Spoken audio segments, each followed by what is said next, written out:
Mr. President, your administration separated children. Garcia Luna has been charged. Joaquín Guzmán Loera. Entre Washington y México por Jesús Esquivel. Esta es una producción de Fluxus Comunicaciones. Este es el podcast de Entre Washington y México, con la agenda bilateral y sus protagonistas en voz de Jesús Esquivel.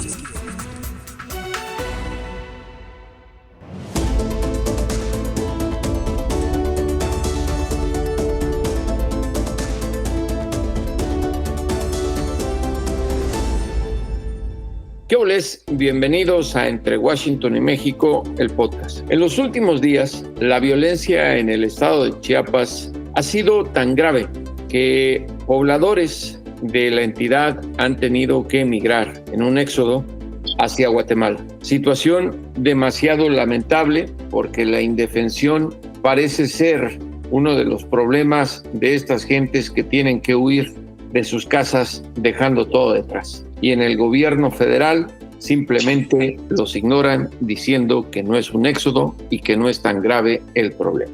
Para hablar de los detalles de lo que está ocurriendo en Chiapas, le agradezco a Eduardo Torres, colega periodista, por regalarnos una explicación de la realidad que viven los chiapanecos y sobre todo quienes están sufriendo de la violencia. Eduardo, gracias por estar en Entre Washington y México. Jesús, qué gusto saludarte y bueno, no es tan agradable hablar de todo lo que está ocurriendo aquí en el sur de México, en Chiapas, pero es necesario, no agradable, pero necesario poner sobre la mesa este tema tan importante. Y esa necesidad nos hace preguntarte que por favor le cuentes al auditorio qué es lo que está ocurriendo en Chiapas. Bueno, Jesús, auditorio, Chiapas era, vamos a hablar en tiempo pasado, una entidad que hace aproximadamente 3 años era presumible, era elogiable, era hasta gusto decir que Chiapas era un sitio seguro al cual el turista nacional e internacional podía llegar sin ningún problema. Eso hace 3 años, Jesús. Pero desde esa fecha hasta la actualidad hemos visto un recrudecimiento de la violencia, de la inseguridad, en esta a la que yo he denominado una metástasis social que está ocurriendo en varias regiones de Chiapas y que no se frena, Jesús, que sigue avanzando a pasos muy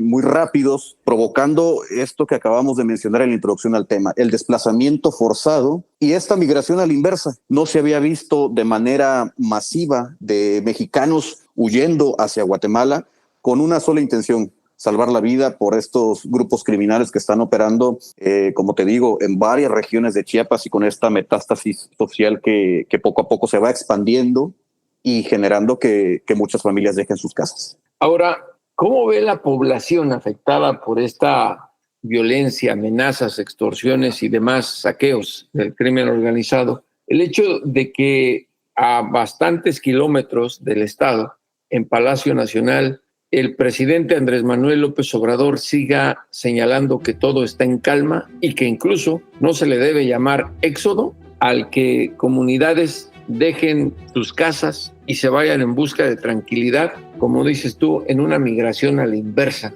hacia Guatemala. Hay un completo sentimiento de impotencia, no solamente de la gente que ha salido desplazada, sino en general la población chiapaneca de todos los municipios, porque parece que no están viendo esta realidad tan grotesca, tan violenta que se está viviendo en la entidad. Justo un día antes de que el presidente López Obrador viniera a Chiapas a inaugurar un puente, y aquí viene el dato curioso, aquí viene una situación bastante, hasta parece de burla, Jesús, porque ese puente que el presidente vino a inaugurar, esa obra estuvo parada aproximadamente 2 meses por una razón, no porque hacían falta materiales, no por inclemencias del tiempo, no por otra situación que estuviera de por medio, sino porque las células criminales, el crimen organizado, el narco aquí en Chiapas, no dejaba trabajar a los empleados de este puente. A final, este puente se logró construir, atraviesa una de las presas más importantes de Chiapas, que es la Angostura, una de las que provee de mayor energía eléctrica a todo el país. Y bueno, en este punto el presidente López Obrador estuvo inaugurando esa importante obra que la cataloga como algo que es necesario para los chiapanecos, pero un día antes de la inauguración de esa obra, muy cerca de esa región, hubo un enfrentamiento entre la Guardia Nacional y el Cártel Jalisco Nueva Generación, y un día después de la visita del presidente López Obrador, se dio una salida masiva en un municipio cercano a La Concordia, que es donde se encuentra este puente, de indígenas que tuvieron que abandonar sus hogares porque estaban denunciando la intromisión de hombres armados que estaban reclutando a jóvenes para unirlos a sus filas y combatir contra el grupo contrario. Esto antes y después de la visita del presidente López Obrador, y justo el discurso del presidente fue que estaban enterados de toda la situación que estaba ocurriendo en Chiapas y que ya se estaba trabajando para restablecer el orden, la seguridad, la paz de los chiapanecos, cosa que en el discurso se está cumpliendo, pero en los hechos, Jesús, está siendo una total falacia no solamente para los chiapanecos, sino para todos los mexicanos, porque, como te digo, día a día esta situación se expande a más regiones de Chiapas. Empezó primero en la región Sierra Mariscal, que es una región que colinda con Guatemala, con la montaña de Guatemala. Y desde ahí, desde este epicentro de violencia, se fue expandiendo hacia la Selva Lacandona, hacia otras regiones como Los Llanos, también como la región Xochitl-Sexal de Chiapas. Estamos hablando de municipios importantes como San Cristóbal de las Casas, San Juan Chamula en esta región. Y después vino bajando esta ola de violencia hacia regiones como la Frailesca, como la Istmo Costa y como la Soconusco, que es otra que colinda también con Guatemala y donde últimamente se han dado enfrentamientos entre el ejército mexicano, la Sedena, la Marina y miembros de la delincuencia organizada. Hablaste de un enfrentamiento del cártel de Jalisco Nueva Generación con la Guardia Nacional. Te pregunto, ¿cuáles son los grupos atomizados en Chiapas que están intimidando a la sociedad, a las poblaciones, y qué es lo que se están peleando? Hasta entonces, Jesús, hay una fragmentación aquí en Chiapas de estas células criminales que ellas mismas se han presentado como tales. Estamos hablando que aquí en esta entidad opera el Jalisco Nueva Generación, que lo acabamos de nombrar, y también el Cártel de Sinaloa, que es el que de lleno y de principio ha estado operando aquí en Chiapas. Lo que pasa es que la situación, o mejor dicho, Sinaloa no había tenido una preocupación por alguien que quisiera pelear esta plaza, y es hasta ahora cuando se empieza a ver toda esta connotación de violencia, porque se están enfrentando estos dos carteles que son los más conocidos no solamente en México sino también a nivel mundial. Pero existe otra fracción que ha surgido de unos 6 meses a la fecha. Estamos hablando de un grupo delictivo, un grupo de la delincuencia organizada que se autodenomina el Cartel de Chiapas y Guatemala, que al parecer es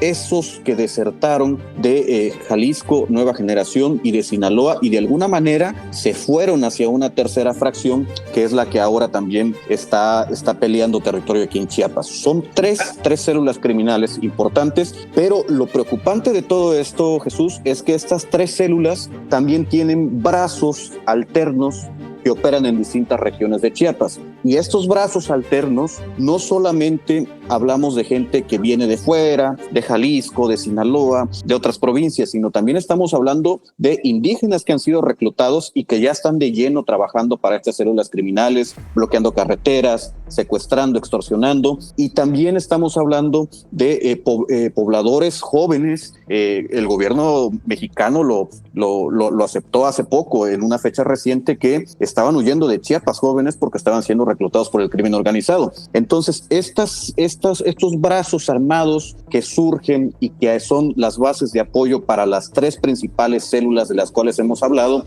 son los que están provocando todo este terror, toda esta ola de homicidios, toda esta ola de secuestros, que en Chiapas se habla de cifras alarmantes. Ya no hablemos de los desplazados, porque los desplazados, por la misma condición en la que están, Jesús, que son personas que se van a refugiar, a esconder en la montaña, no se pueden contabilizar. Las organizaciones no gubernamentales aquí en Chiapas iniciaron con cifras, empezaron diciendo, bueno, son 3,000, luego son 5,000, luego elevaron la cifra a 10,000, pero llegó un momento en que la cuenta se perdió completamente debido a que ya no se podía tener una estimación real, precisa, de cuántas personas estaban huyendo, porque se volvió el pan de cada día aquí en Chiapas la huida masiva de personas. Aunque el presidente López Obrador tiene otros datos y dice que ni siquiera es éxodo. Pero te quería preguntar esto, ¿en qué directamente estos grupos que se disputan territorios o rutas de trasiego de drogas afectan a la población, o por qué los están tomando como objetivo? ¿Les estorban, quieren sus casas,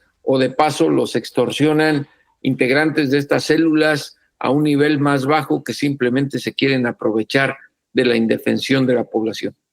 Aquí hay varios puntos importantes, Jesús. El primero y más importante, que lo hiciste en la pregunta anterior y no la resolví, es ¿por qué Chiapas ahora y qué se están disputando en Chiapas? Y la respuesta puede dejar atónitos a muchos, porque la gente que está ajena a Chiapas podría entender que se está hablando de una disputa de territorio por el tráfico de drogas. Fentanilo, cocaína, todo lo que ya sabemos. Pero en realidad la disputa real que tienen ahora los carteles aquí en Chiapas es por el tráfico de migrantes, que prácticamente se han vuelto la moneda de cambio para el narcotráfico. No estoy diciendo con esto que las drogas sintéticas y de todo tipo hayan dejado de ser una de las actividades principales de las células criminales. Estoy hablando que han complementado el tráfico de drogas con el tráfico de migrantes, porque Chiapas es la ruta que utilizan todos los migrantes, la ruta obligatoria para poder llegar al centro de México y por supuesto a Estados Unidos. Y cuando digo la ruta obligatoria, no estoy hablando solamente por tierra, Jesús, estoy hablando de mar y estoy hablando de aire, porque en medio de todo esto que estamos hablando hay no solamente las redes de tráfico del crimen organizado, están también las redes de tráfico que tiene el Instituto Nacional de Migración, autoridades gubernamentales, ministerios públicos y todo lo demás que se conjuga. Todo esto, Jesús, en un cóctel de males aquí en el sur de México debido a esta situación que te comento de los migrantes. Ahora, por eso, perdón y por ser tan reiterativo, Eduardo, pero ¿por qué de paso afectar a los pobladores chiapanecos? Esa pregunta tiene una explicación un tanto compleja. ¿Por qué? Porque estamos hablando que hay regiones, por ejemplo, si nos vamos a la región Sierra Mariscal, que abarca 10 municipios, Jesús, Motocintla, frontera Comalapa, que seguramente te suena a ti al auditorio porque ha estado en el radar internacional en los últimos meses. Hablamos también de Chicomucelo, de La Concordia, de Mazapa de Madero, de Siltepet. Todos estos municipios son municipios que históricamente han tenido un abandono por parte de las autoridades de los tres órdenes de gobierno. Y cuando hablamos de abandono, hablamos de comunidades que tienen carencia de luz eléctrica, de servicios básicos para la subsistencia de cualquier ser humano, de carreteras, de caminos. Entonces, todos estos terrenos, todas estas regiones se convierten para el crimen organizado en un terreno idóneo para el tráfico de migrantes y para el tráfico de drogas. Hay que entender también que para aquellas personas que no tienen la oportunidad de conocer Chiapas o que no tuvieron la oportunidad cuando era un sitio turístico, Chiapas es una de las regiones con mayor vegetación a nivel mundial, hay que decirlo, a nivel Latinoamérica también, y todo esto, toda esta vegetación y esta falta de infraestructura, de servicios y todo, es el lugar propicio para que estas células criminales operen en total impunidad. Y bueno, ¿qué es lo que pasa en esta región de la cual estamos hablando específicamente? Estas redes criminales utilizan estos sitios para, refugiarse. Otro punto importante es tener sus trincheras donde pueden esconderse, donde pueden esconder y donde pueden también combatir contra el enemigo, por decirlo de alguna manera, y nadie los va a molestar en estas zonas. Sería muy distinto ver un enfrentamiento, por ejemplo, en un sitio llamado Frontera Comalapa, a verlo llamado Tuxtla Gutiérrez, que es la capital de Chiapas, donde los ojos están puestos sobre esta ciudad, o verlo en Tapachula, donde los ojos también están puestos sobre esta ciudad. Y Frontera Comalapa, te digo, tiene esas condiciones junto a otros municipios de ser sitios desolados, de ser sitios montañosos, de ser sitios donde las casas están sirviendo como escondites, como guaridas, como trincheras para estas células del crimen organizado que están generando la salida masiva de habitantes de esta región. Y bueno, vienen otras regiones también, la selva lacandona, que históricamente ha sido conocida por el movimiento zapatista, por toda la situación que converge ahí de ser uno de los pulmones más grandes de Latinoamérica, por todo lo que ya sabemos, está sirviendo también como un puente para conectar con otras regiones del mundo, con otras regiones de México, y también para hacer un camino seguro para estas redes de tráfico de migrantes y de drogas. Ahora, Eduardo, se conoce el nombre de líderes de estas fracciones que mencionaste, del cártel de Sinaloa, el de Jalisco Nueva Generación y del cártel Chiapas Guatemala y sus ramales. Se han conocido algunos sobrenombres, algunos apodos que suenan con bastante peculiaridad aquí en Chiapas, pero estas fracciones del crimen organizado de las cuales estamos hablando nunca han dicho quiénes son sus líderes, o a quienes obedecen o de quienes reciben órdenes. Sí están identificados como parte de algún cartel u otro, pero esos líderes nunca se ha sabido de manera concreta cuáles son los nombres, de dónde son originarios, cómo llegaron aquí a Chiapas, de qué manera operan. ¿Qué apodos se mencionan? Bueno, hemos escuchado, por ejemplo, apodos, como El Güero, Ceras, ese tipo de apodos que son muy necesarios, digamos, en el argot mexicano, que pueden confundirse con cualquier güero en la calle. Claro. Pueden confundirse con cualquier otro nombre, pero particularmente no se tiene a la mano un sobrenombre que sea muy mediático o muy concreto para algún líder criminal que esté operando en estos momentos en Chiapas. Seguramente los tienen, porque solos, por cuenta propia, no pueden trabajar. A final de cuentas, la palabra lo dice, el crimen organizado. Pero sí existen estas fracciones como tal, con líderes que están muy bien ocultos y que seguramente las autoridades saben de quién se trata. Y hablabas de un ambiente de impotencia, y eso implica la ausencia del gobierno del estado y del gobierno federal. Sí, completamente, porque hemos insistido tanto en esto, Jesús. Periodistas, activistas, hasta la población en general hace las denuncias pertinentes. Regularmente lo que ocurre en Chiapas es que si en una región o en algún municipio o comunidad en particular se da una denuncia a través de redes sociales o de algún medio que pueda expandir esa información, lo que pasa es que las autoridades, estamos hablando de las fuerzas militares, de las fuerzas navales, de la organización de seguridad que tú me puedas poner sobre la mesa, llegan ya cuando esa efervescencia violenta ha pasado, cuando las familias ya abandonaron sus hogares, cuando ya estamos hablando de que llega el ejército en esos enormes convoyes y recorre calles, ya en pueblos fantasma, ya en pueblos que están completamente abandonados por la población, porque la población salió hace 76, 90, 100, 120 horas de allí y llegan ya cuando realmente no hay nada que hacer en esos puntos. Entonces, esa reacción tardía que parece adrede por parte del gobierno mexicano, de las autoridades, es lo que genera bastante, como lo dije hace un momento, impotencia entre la población y esta incertidumbre de qué va a pasar, porque recordarás, un caso muy particular ha sido el de Chicomucelo, por ejemplo, donde la gente denunció. 10 días después, el ejército entró a esas calles y no solamente eso, empezó a pedir a la gente que se había desplazado hacia otros municipios que por favor regresaran a sus hogares porque se había restablecido la paz. ¿Quién va a querer regresar a un sitio donde salió huyendo debido a los enfrentamientos entre células criminales? Absolutamente nadie. Ahora, ¿a qué achaca la población de Chiapas afectada por esta criminalidad y estas extorsiones? Y sobre todo ustedes que han hecho el trabajo de denuncia, ya sea desde la trinchera periodística o desde las ONGs, el hecho de que el presidente siga negando la realidad, ¿es para encubrir a las autoridades del Estado o porque él simplemente recibe otros datos? No, me parece que el presidente tiene toda la radiografía, tiene todo el esquema completo de quiénes operan en Chiapas, por qué operan, en qué zonas operan. De hecho, yo me atrevería a decir que el presidente es el primero que se entera, después de los pobladores que padecen esta estela de violencia, por supuesto, es el que se entera primero en qué sitio, cuántos muertos, cuántos heridos y todas estas estadísticas que tienen que concretarse de alguna manera. Lo que pasa es que el presidente para los chiapanecos está manejando un discurso, el famoso abrazos, no balazos. Parece también que el presidente está intentando no involucrarse de lleno en esa confrontación que tienen los grupos criminales, porque puede haber repercusiones más serias. Y bueno, tenemos ejemplos muy concretos, el Culiacanazo, que estamos hablando de un tema a nivel nacional, internacional.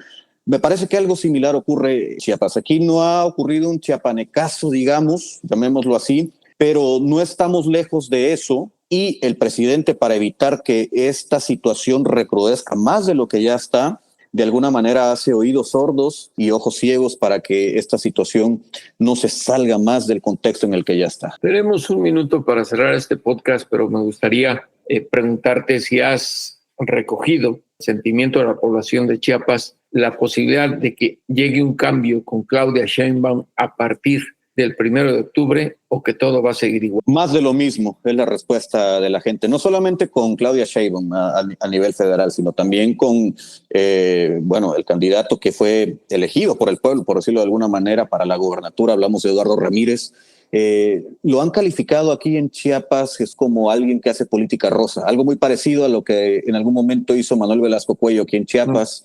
Publicidad, pero en acciones en cuanto a este tipo de situaciones no se ve nada claro. Hay yo creo que el sentimiento, además de impotencia, al principio hablaba de impotencia, pero el sentimiento al final de este tema es una sensación de desesperanza por parte del chiapaneco, de las chiapanecas y de los chiapanecos, porque estamos viendo y siendo testigos fieles de que esta situación, y lo conversaba hace unos días con algunos colegas periodistas también, que mirábamos cómo recrudecía la violencia en regiones de Chiapas, y lo mirábamos en redes sociales, pero ahora lo estamos viendo ya en las calles, ya somos testigos directos de esta violencia por parte del crimen organizado.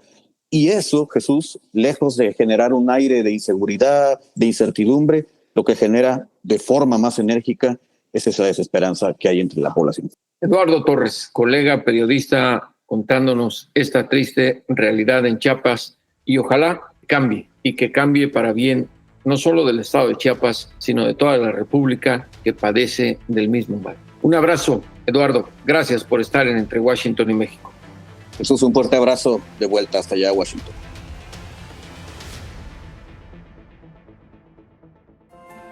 Lo importante es leer. Con Fernanda Álvarez.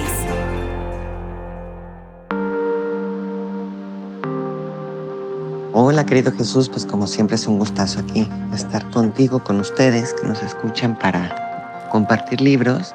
Y ahora traigo 2 libros de no ficción, yo creo que muy útiles. Uno, es que iba a decir que uno me parecía muy importante, pero creo que los 2 tienen distintas salidas y distintos pesos para cada lector, ¿no? Y validez. Uno de ellos, el primero, se titula Cavernícolas, es de Omar Estrada, y es un libro divertido, relajado, pero con muchos consejos útiles para aquellos hombres que van a ser padres por primera vez, o que ya son padres y siguen muy perdidos en aquello de la crianza. Y me parece un libro muy importante porque siempre pareciera que esos primeros años de vida corresponden únicamente a la mujer hacerse cargo, ¿no? Y pareciera que a veces el hombre queda como al margen de ese proceso porque no es su cuerpo, ¿no? Porque él no gestó, porque deja más en las manos de la madre, pues que decida cosas, ¿no? Sin embargo, este libro invita a que no, a que sean los hombres también parte de este proceso, de estos momentos. Los invita a tener espacios también con amigos o amigas cercanas para poder compartir esas emociones, pues que a veces con tu pareja no puedes, ¿no? Porque estás muy cerca de distintas problemáticas. Entonces yo creo que es un libro muy importante por eso, ¿no? Porque es a partir de la experiencia del propio Omar, ¿no? De cuando se entera que están embarazados y la primera pregunta que le hace a su mujer es ¿pero cómo? Entonces se cancela nuestro viaje ahora no me acuerdo dónde, Tailandia, yo qué sé, o Argentina, no sé. Pero es eso, ¿no? Cómo cada uno vive estos momentos de distinta manera, ¿no? Y yo creo que es un libro que también las mujeres que están embarazadas, que quieren estar embarazadas, pueden regalárselos a sus parejas y así empezar una conversación que a veces no se tiene, ¿no? Entonces esa sería mi primera recomendación, Cavernícolas.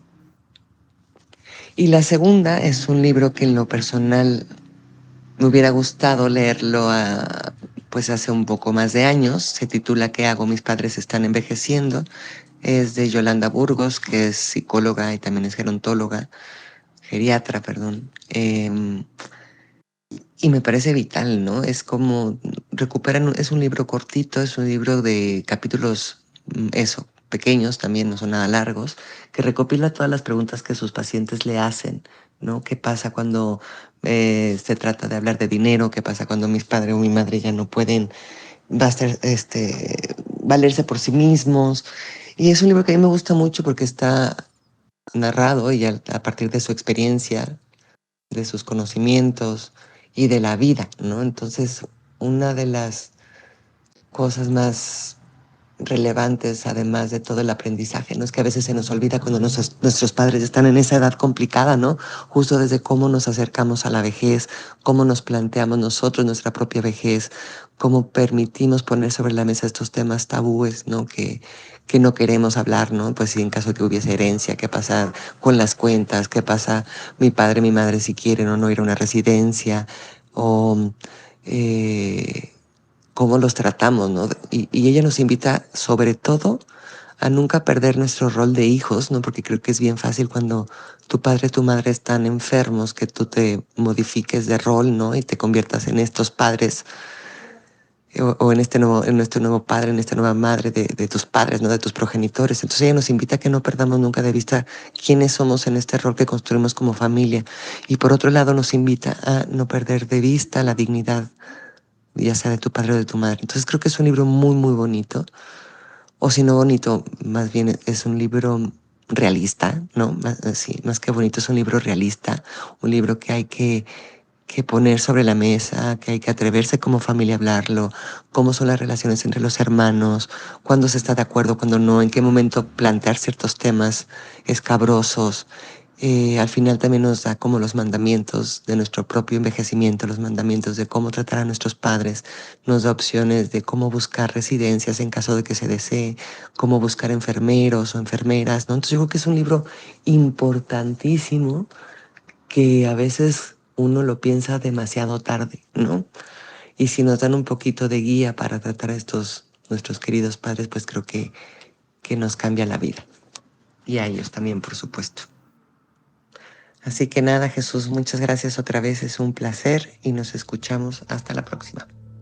Fernanda, muchas gracias. Y ahora sí, a los criminales y a los políticos, por favor, devuélvanos a ese México que nos arrebataron. Hasta la próxima, aquí en Entre Washington y México, el podcast. Esto fue Entre Washington y México. Una revisión semanal por la agenda bilateral y sus protagonistas.